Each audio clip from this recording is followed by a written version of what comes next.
Saudara, dalam pertemuan kita kali ini saya akan melanjutkan mengapa kita perlu mempelajari kearifan-kearifan klasik dari semua bangsa-bangsa, terutama bangsa-bangsa atau negara yang jumlah penduduknya besar dan mempunyai tradisi yang lama. Kita lihat India, Tiongkok. Tiongkok hampir 1,5 miliar, India 1,3, dan lalu Indonesia yang hampir 300 juta. Ya, Amerika sebenarnya lebih tinggi, tapi ya Amerika kita anggap sebagai multikultural, tapi menggunakan konsep hak asasi ya, manusia. Dan konsepnya itu hidup harus memberi life, liberty, and pursuit of happiness ya. Nah sekarang mengapa saya sudah mengambil Tiongkok penting ya. Kalau Tiongkok yang begini maju dan naganya geratak kemana-mana, rakus kemana-mana ya, merasa mengikuti survival of the fittest ya, maka udah akan terjadi kekacauan toh. Nah kalau yang paling gede ini yang sekarang majunya kelihatannya sangat signifikan, itu kita bisa amankan dengan ideologi mereka sendiri. Mereka tidak merasa marah kan kalau dijajah oleh ideologi dari luar, seperti masuknya hak asasi, masuknya pemilu demokratis sama segala macam. Ya mereka lalu yang gosek, antar dulu, ya mau apa ke sini. Apalagi terbukti di mana-mana kalau you sudah jadi the winners, lalu you takes all. Lalu rule of law yang dijanji-janjikan menjadi law of the ruler, undang-undang yang untuk siapa menang, si penguasa toh. Jadi ini akan ribut itu. Nah Tiongkok ini penting. Nah berikutnya adalah India, juga teknologinya juga, pendidikannya maju, teknologinya juga bagus ya, dan orang-orang India itu banyak menjadi CEO di banyak mayoritas korporat dunia toh. Nah, ini bagaimana ini ngandelinya? Nah, kita mempunyai tahu dia punya tatuan asli, itu bisa dijelaskan dituntut. PBB dia macam-macam, ini bisa dikeluarkan jurus pengetahuan kita yang mendalam tentang tatuan asi dan trihita karana, penyebab kebahagiaan. Ada 3, mencintai sesama, alam semesta, sama sang pencipta kan. Jadi kalau dia mau macam-macam, kita bikin pidato tentang, kita quote dia punya ajaran yang luhur toh.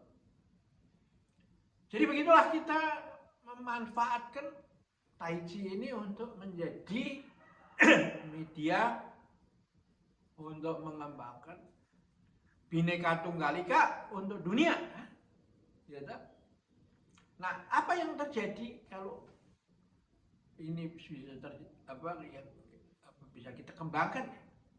Daerah-daerah yang kritikal, Laut Cina Selatan, di mana banyak kepentingan itu, kita bisa rubah dari sumber potensial threat menjadi opportunity, krisis menjadi peluang, Weiji itu ya, dalam bahasa kanjinya Wei itu sesuatu yang berbahaya, digambar sebagai tempat di mana di atasnya ada petir, di bawahnya ada ular berbisa.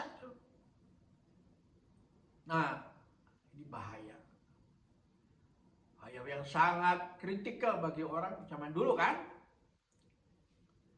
Nah, di sebelahnya Ji itu kesempatan ada sesuatu yang besar, tertutup korden, tirai, dan ada kunci, gabungan kunci. Itu berarti apa?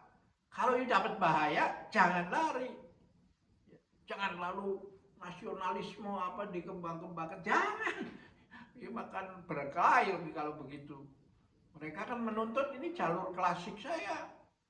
Pernah pelayaran saya dari dulu. Sebelum ada negara saya sudah di sini. Nah, akhirnya berkelahi. Nggak bisa selesai. Akhirnya yuk bawa ke PBB. Lalu diambil manfaat oleh negara-negara besar lagi. Akhirnya situasi menjadi amburadul. Jadi kalau kita tahu semua ini, kita tahu jurus-jurus menaklukkan naga ini, gitu. Dari sinilah pentingnya ilmu Tolyongto itu golok pembunuh naga. Jadi jangan rely on pedang langit, karena langitnya itu tafsirnya banyak macam toh. Agama ini langitnya begini, agama ini begini, kepercayaan ini begini. Tapi kalau golok pembunuh naga itu jelas self itu.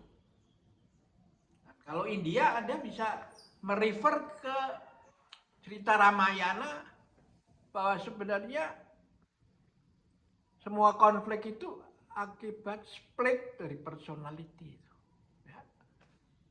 Ya, jadi inilah pentingnya, saya bukan mau kok gimana kok jauh-jauh aman. Ya kalau nggak begini ya gimana caranya.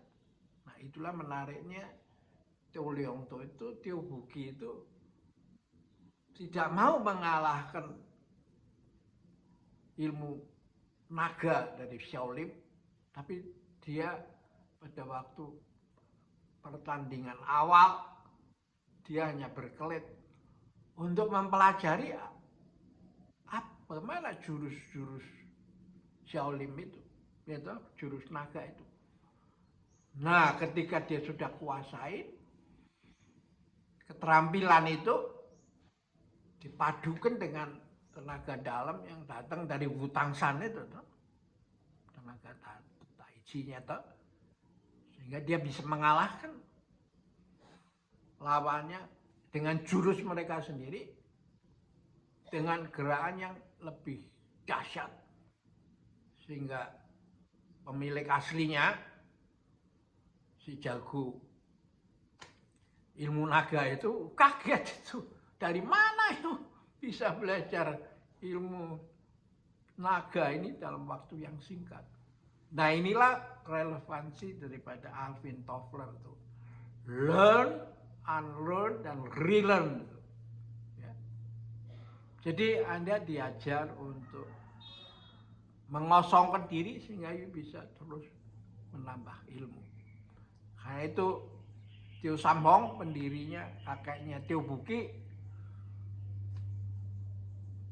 memberikan kata pengantar Yong I, Uyung Li, gunakan rasa bukan tenaga, bukan otot yang yulatih. Gitu. Pada saat dia hanya menunjukkan sekali, setelah itu muridnya si Tteokbokki ini disuruh menirukan sendiri, dan dicek sudah berapa, masih sisa berapa persen yang you ingat.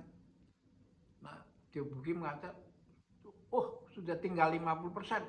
Terus latihan terus, 30%, 20%.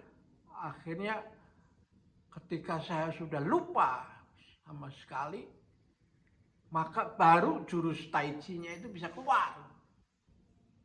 Nah, dalam cara pendidikan yang lain itu, you diajar untuk menghafalkan ayat sampai halamannya you tahu.